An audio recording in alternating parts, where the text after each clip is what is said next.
Hello, my name is Daniel Hartlip and welcome to my program plan.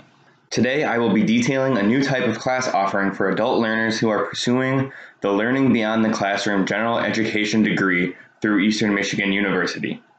Before I dive too far into the context and background, it is important to describe that this program has two purposes. First, it will encourage environmental eco-justice education and teaching within an adult student population.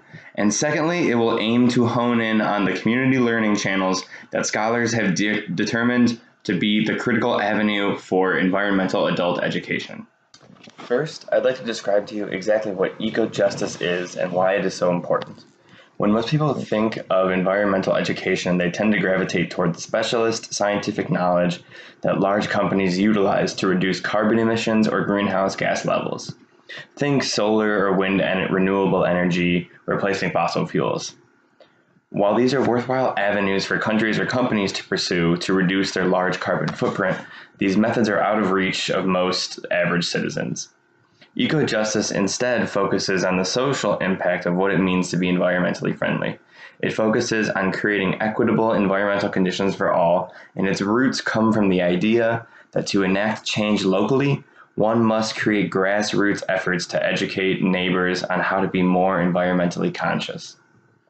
As you can see, the environment is an area of primary concern for many adults, but it seems as though they are lacking the knowledge about what they can do that will make a difference. This 80% of adults that do not live eco-friendly all the time is precisely the target group for this program. I will go into the audience more specifically shortly in this presentation. When creating a new program, it is important to look at others who may be doing similar projects. Through a literature review, I was able to find out that while many academic institutions provide environment and sustainability programs that espouse eco-justice principles in their academic missions, very few of these programs actually follow through and offer substantial course offerings on eco-justice. However, there are some positive examples. At Colorado University, there is an eco-justice academic certificate that students can complete, and here at Eastern Michigan, there is a yearly eco-justice and activism conference, and all are invited. These particular programs are not targeted at an adult population, but there are also informal avenues for environmental adult education. For example, the Cincinnati Archdiocese offers climate science and ethics classes that promote ecological awareness for its members by providing a quick tips document. Environmental eco-justice education is something that is sorely needed, especially with the recent funding cuts to the EPA. The objectives for this program would be a three-step process on the way toward receiving Learning Beyond the Classroom credit at Eastern Michigan University.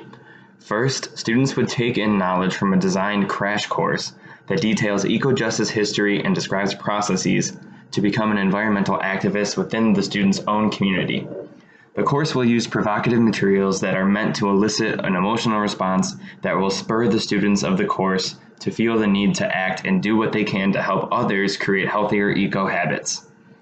Secondly, this program will ask students to become the teacher by creating an interview plan with which the students will go out in their community and talk to family members or neighbors or co-workers about the things they've learned about eco-justice and its importance. They will also talk about the interviewees' eco-habits. Hopefully, the student teachers will be able to elicit a similar emotional response in their participants that they themselves did while in class. From there, the student teachers can offer advice for how to become more environmentally conscious and how to become an activist who speaks out for the environmental equity of all people. If done well, the ultimate goal of this program would be to have a chain of students learning about environmental activism, deeply reflecting on the course materials, and then becoming teachers themselves and going to members of their own community and informing them of these eco-justice topics. This would really tap into and achieve the grassroots effort that eco-justice and other forms of activism attempt to instill within local communities.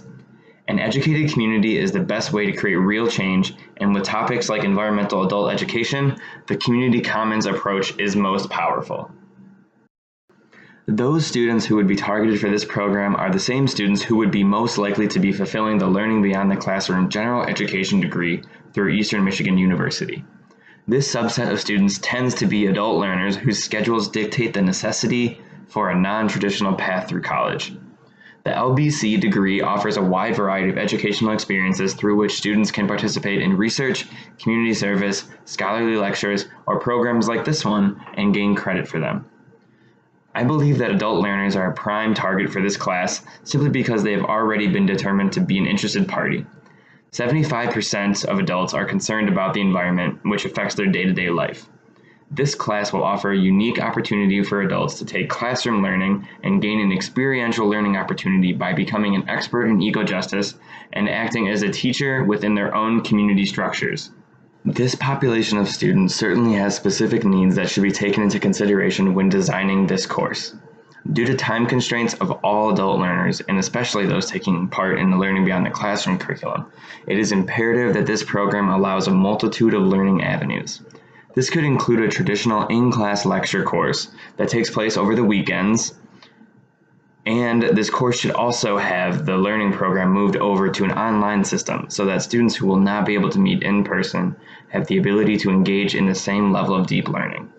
For a compromise, Eastern could utilize its synchronous class abilities through Adobe Connect to reach out to those students who can't make it to an in-person class but could Skype in from somewhere else during a specified time. It is imaginable that these synchronized courses could even include discussion and reflection of learning materials between student participants. After the learning portion of the course, the students can be very autonomous in their interview scheduling. For the final wrap-up reflection piece, the professor should make his or herself available by Skype as well as in-person meetings to maximize availability. Support for this program will be essential to its success. When speaking to the director of the LBC program, first I would describe the need for an environmental activism course such as this one. In that discussion, I will mention how it is imperative that the department supports the students at all levels. The staff who help the students register, the faculty that teach the course, and the administrators that oversee the program in the context of the larger Eastern Michigan University must all work together in this endeavor. This can be achieved by encouraging the students to communicate effectively with constructive dialogue between one another, and additionally, the program staff must support the recognition of differences in the background of the students. Participants will be from different communities that will elicit a different level of prior environmental knowledge and concern. It is important to be sensitive to these issues. Lastly, if this class will also be offered online, it is a necessity to develop a system that supports those students. Professors will need to be available to set up Skype meetings with students and setting up a forum on campus for students to collaborate with each other between their online learning would be beneficial as well. All of this support will directly benefit the largest benefactor of the program, which is the student. As for external stakeholders, there are no partnerships with other universities or organizations, but this program will directly benefit communities of the students if done properly. This will in turn affect the environment within those communities and hopefully improve conditions for its members. There are 3 requirements to this course. First, students must participate in a learning module that can either take place in class or online. This learning portion will provide readings, films, recorded or in-person guest speakers, a history of ecojustice and environmental education, case studies, role-playing, and a final wrap-up session. This framework is borrowed directly from a similar crash course designed by Denteith and Thompson in 2017. Secondly, the student will create an interview process, and after having it approved by the instructor, they are asked to go out into their communities and act as ecojustice teachers. They will be asked to interview 2 people, and they will share some of the most salient and provocative information from the course. Once engaging in a dialogue about the person's eco-habits, the student teacher should conclude the interview with suggestions for how the interviewee can make small changes to be more environmentally conscious in their everyday life, as well as offer tips for how to talk to others about ecological issues. The last portion of the class is a reflection assignment about how the interviewer and interviewee differed in terms of their demographic, socioeconomic status, and ecological makeup. The student will also discuss how effective they found their teaching to be. This reflection will be a 2-page written assignment and will be debriefed upon with the faculty member and the student over a Skype call. The greatest strength of this program is its ability to proliferate. Ecojustice thrives in the community, meaning that once one person learns and passes on information, it can spread like wildfire, with a constant stream of learning and teaching and learning and teaching. This is what is depicted on the slide you see. The student's learning cycle leads to a community approach of developing eco-justice teachers who will then continue to teach within that community. This course will provide mechanisms to evaluate both the student participants as well as the overall program effectiveness. For students in this course, during the learning phase, there will be a series of short quizzes that will be used to show that students are comprehending the materials and thinking deeply about the topics discussed. Shortly after the learning portion has been completed, students will be asked to submit an interview plan that they will carry out during the community interview part of the class. The students will create a 30-minute teaching/interview script and prompt community members with materials from class and pose questions asking the interviewees to address their ecological habits. This interview plan will be turned into the faculty member prior to the interviews to ensure that the students' plans are viable. There will be a reflection report after the interview portion that will ask the student to think back about the entire class experience and discuss what it felt like to become an environmental activist in real life. These reflections should be 2 pages long and should highlight the most meaningful takeaways from the learning portion of the course, as well as the most surprising thing they learned during the interview process. Finally, a wrap-up session will be scheduled with the faculty member and students one-on-one. This is to debrief the course and offer closing thoughts as the student begins life beyond the classroom as a newly christened eco-justice activist. As for the program as a whole, there will be 2 approaches to judge effectiveness. First, faculty will report on the quality of the interviews given by the students and determine the impact of the course by examining the interviews and by reviewing their reflections on the course. To address long-term success of the program, there could be a longitudinal study created where students giving interviews are asked to take down emails of the interviewees, and every year the department can reach out to these individuals with a short survey to see what, if anything, they are doing to act more environmentally friendly. They could also add questions about if they taught other community members some eco-justice materials based on their own learning. Due to the unique nature of learning beyond the classroom programs, the curriculum provides a lot of autonomy for students to be the drivers of their own education. This lends itself to this particular program having very little staff needs. The faculty will need to create lesson plans, grade quizzes and interview plans, and meet with students as would be expected with any other course.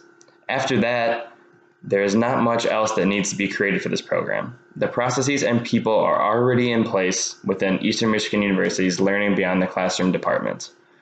One challenging part of this process will be recruiting faculty to teach the course.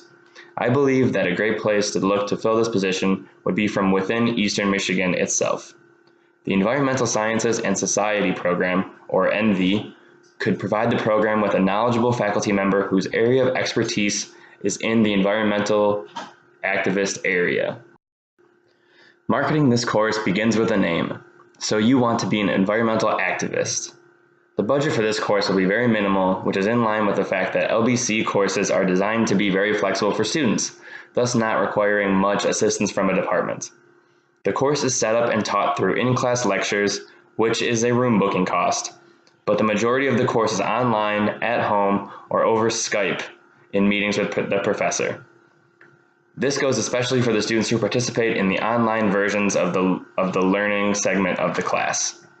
Because this course is part of the LBC program, the main demographic we will be targeting are the adult learners who are already in the LBC program. An alternative population that might be interested are those students who are in the Environmental Sciences and Society program. Students will pay normal tuition at EMU for a 2-credit course, and they will have the option to bump up the credit in exchange for some extra work done in the semester. Lastly, the facilities necessary for the program are also very minimal due to the online and at-home nature of the course, just like most LBC programs. There will be a need for a physical classroom each semester for the in-class version, and the established LBC offices will be used for housing the program development and staff. Everything else related to the course will rely on online methods for submitting assignments, disseminating info, and scheduling meetings with the professor. This is a rough timeline of the events needed to launch this program, starting from the inception of the idea and pitch all the way through to the program launch. The program pitch comes early on so as to provide ample time to allow for faculty recruitment, which can be a long and arduous process. While that search is going on, The staff of the LBC department are beginning to design the recruitment materials for the course and preparing to market it later on in fall 2018. Hopefully, the faculty are locked up by the end of the summer semester, at which point the staff and faculty can work in tandem in marketing and flyering to pique students' interest in the course. In winter 2019, students will register for the course the following fall. In summer 2019, just before the program launch, is a time for the department to make sure all the I's are dotted and the T's are crossed, and that everyone is on the same page with the program. As mentioned earlier, it is critical that the department encourages open and honest dialogue during this activism course, and the program will launch in fall 2019. Finally, here is a list of the resources that I used to compile my information for this presentation. Thank you for watching. I hope you enjoyed my program, and have a great day.